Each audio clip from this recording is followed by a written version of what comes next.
ایک ایسے نبی جو 100 برس تک مردہ رہے پھر زندہ ہو گئے۔ اللہ نے ایسا کیوں کیا؟ 100 سالوں بعد جب وہ موت کی نیند سے اٹھے تو انہوں نے کیا دیکھا؟ ایک ایسا معجزہ جو اہل ایمان کے لیے عبرت سے بھرا ہے۔ حضرت عزیر علیہ السلام بنی اسرائیل کے جلیل القدر پیغمبروں میں سے ایک تھے۔ آپ حضرت ہارون علیہ السلام کی اولاد میں سے تھے۔ ایک قول کے مطابق آپ کے والد کا نام سروخا تھا۔ آپ کا زمانہ بنی اسرائیل کی قید بابل سے رہائی کے بعد کا یعنی 6 صدی قبل مسیح کا زمانہ ہے۔ آپ علیہ السلام کو فلکیات کا علم تھا اور شریعت موسوی کے عالم بھی تھے۔ یہی وجہ تھی کہ آپ لوگوں میں بڑی قدر و منزلت کی نظر سے دیکھے جاتے تھے۔ آپ بڑے نیک اور خدا پرست انسان تھے۔ توریت میں حضرت عزیر علیہ السلام کے نام سے کتاب صحیفہ عزرا موجود ہے، لیکن اس میں آپ کی زندگی کے بارے میں بہت زیادہ معلومات نہیں ملتی۔ البتہ یہ پتہ چلتا ہے کہ 458 قبل مسیح میں جب ایران کے بادشاہ ارتخشتہ اول نے یہودی قیدیوں کو رہا کیا تو حضرت عزیر ان آزاد قیدیوں کے سربراہ کی حیثیت سے یروشلم آئے۔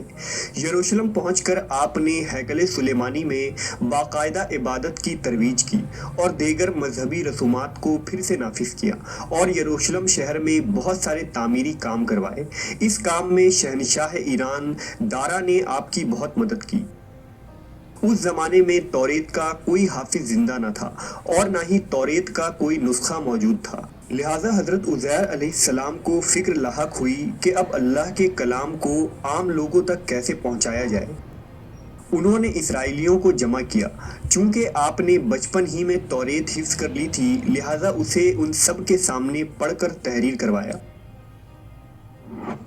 ایک دن کا واقعہ ہے کہ حضرت عزیر علیہ السلام اپنی زمین کی طرف نکلے۔ واپسی میں ایک ویران عمارت میں ٹھہر گئے۔ کیونکہ گرمی سخت تھی آپ اپنے گدھے سے اتر کر عمارت میں داخل ہوئے۔ آپ کے ساتھ کھانے کے 2 ٹوکرے تھے، ایک ٹوکرے میں انجیر اور دوسرے میں انگور تھے۔ آپ نے اپنے ساتھ موجودہ پیالہ نکالا اور اس میں انگور نچوڑے، پھر خشک روٹی نکالی اور اسے مشروب میں ڈال دیا تاکہ کچھ نرم اور میٹھی ہو جائے تو کھا لیں۔ پھر آپ تھوڑی دیر کے لیے لیٹ گئے۔ نظریں عمارت کے ویران چھت کی طرف اٹھی تو دیکھا کہ یہ عمارت اپنے عرشے پر کھڑی ہے اور اس کے رہنے والے مر کھپ چکے ہیں، جن کی بوسیدہ ہڈیاں بکھری پڑی ہیں۔ تو آپ علیہ السلام کی زبان سے بے ساختہ نکلا، اللہ کیسے ان کو موت کے بعد زندہ فرمائے گا؟ آپ کو یہ شک نہیں تھا کہ اللہ ان کو زندہ نہ فرمائے گا، بلکہ اس کی طریق و کیفیت پر تعجب کرتے ہوئے فرمایا تھا۔ پھر اللہ عز و جل نے حضرت جبرائیل کو ان کے پاس بھیجا، جنہوں نے حضرت عزیر کی روح قبض کر لی، اور پھر 100 سال تک اللہ نے ان کو یوں ہی موت کی نیند سلائے رکھا۔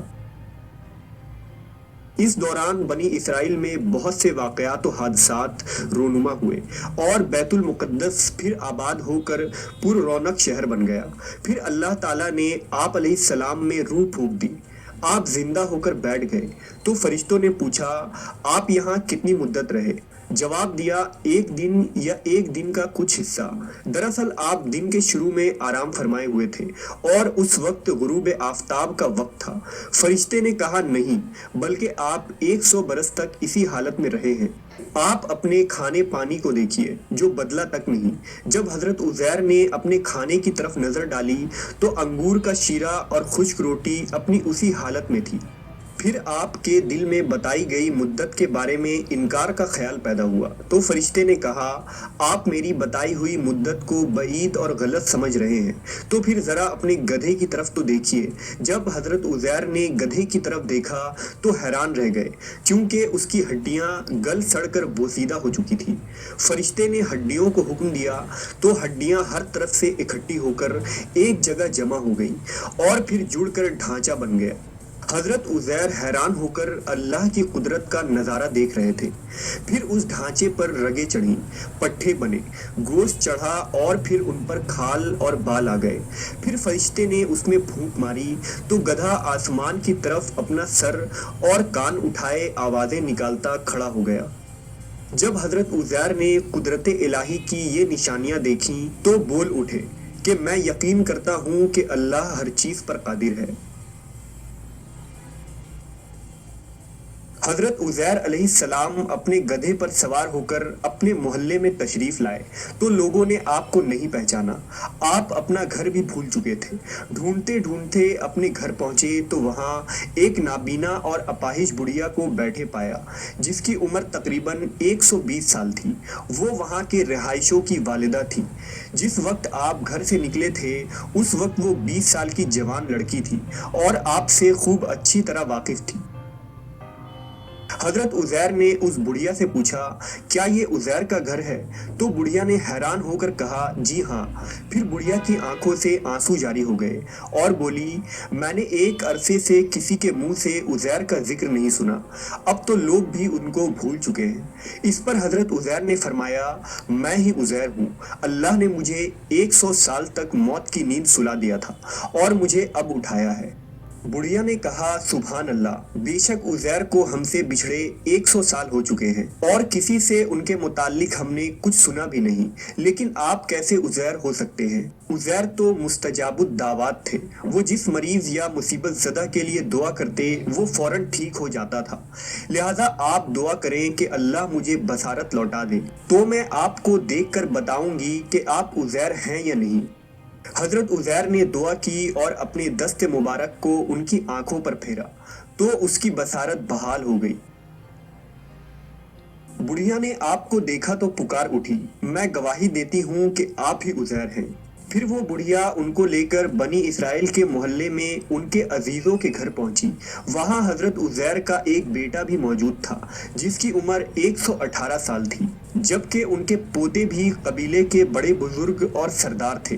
بڑھیا نے ان سب کو آواز دی اور بولی، یہ عزیر ہیں، اللہ نے ان کو 100 سال کے لیے موت کی نیند سلا دیا تھا، یہ اب اللہ کے حکم سے اٹھے ہیں اور تم سے ملنے آئے ہیں۔ لوگوں نے پہلے تو یقین نہیں کیا، لیکن جب اس نے اپنی بینائی آنے اور ہاتھ پاؤں ٹھیک ہونے کے بارے میں بتایا تو سب حیران رہ گئے۔ ان کے بیٹے نے کہا، میرے والد کے دونوں شانوں کے درمیان ایک سیاہ نشان تھا، آپ نے اپنے شانوں کو کھولا تو وہ نشان موجود تھا۔ پھر بنی اسرائیل نے کہا، ہمارے اندر کوئی توریت کا حافظ نہیں تھا سوائے حضرت عزیر کے، اور بخت نصر نے توریت کے سارے نسخے جلا دیے تھے، لہٰذا آپ ہمارے لیے توریت کو لکھ کر دکھائیے۔ حضرت عزیر کے والد نے بخت نصر کے ایام میں توریت کے ایک اصل نسخے کو دفن کر دیا تھا اور آپ کے علاوہ کسی کو اس جگہ کا علم نہیں تھا۔ چنانچہ حضرت عزیر ان کو لے کر اس جگہ پہنچے اور گڈھا کھود کر توریت نکالی جس کے اوراق بہت بوسیدہ ہو چکے تھے اور لکھائی بھی مٹ چکی تھی۔ پھر آپ علیہ السلام سب کو لے کر ایک درخت کے سائے میں تشریف فرما ہوئے۔ اتنے میں اللہ کے حکم سے آسمان سے 2 شعلے اترے اور آپ کے سینہ مبارک میں داخل ہو گئے اور آپ کو پوری توریت خوب یاد آ گئی۔ آپ نے نئے سرے سے توریت لکھ کر بنی اسرائیل کے حوالے کر دی۔ بنی اسرائیل نے یہ معجزہ دیکھ کر کہا، بے شک موسیٰ بھی اتنی طاقت نہیں رکھتے تھے کہ بغیر کتاب کے پوری توریت سنا سکے اور پیش کر سکے، جبکہ عزیر ہمارے پاس پوری توریت بغیر لکھے اور بغیر کسی کتاب کے لے آئے۔